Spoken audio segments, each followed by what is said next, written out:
So resisting reality is another big theme that I see in my work. Too many times, and Buddhists bring this up as well, and there's the fact that you woke up, it's your birthday, and it's raining. And you could sit there and you could have a terrible time about it, but the reality is that that won't change the rain. The other way I look at it is, with children going to the pediatrician's office. It can be a very different experience for two kids. The one kid could come in there and say, all right, let's just get the shot, and I'm out of here, give me a lollipop, thank you. And then there's the kid that's like, scrunched up in fear and tense. They're both gonna get the shot. It's gonna happen. And the reality is that the more you can, resisting when resistance serves no purpose only results in suffering.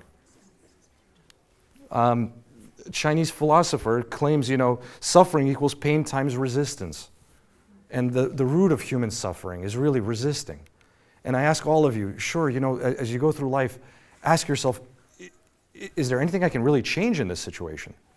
Because if there isn't, get your feelings out of the way a little bit and just accept what it is. Consistent with the Chinese finger trap, I also want to talk about the fact that your resistance sometimes gives things power.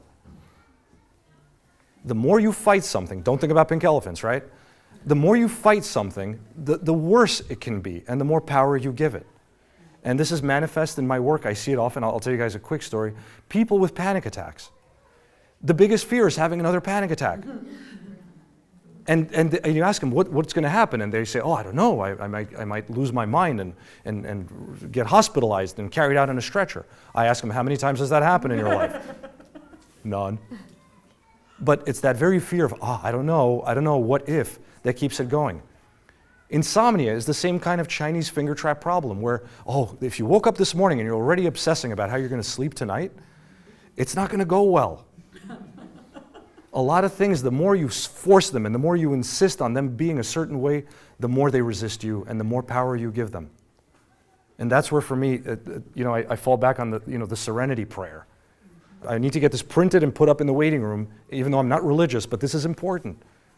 God grant me the serenity to accept the things I cannot change, the courage to change the things I can, and the wisdom to know the difference. As you go through life, ask yourself, can you change the circumstance that you're presented with? And if you can't, resisting it doesn't serve any purpose. And you're better off putting your energy somewhere else.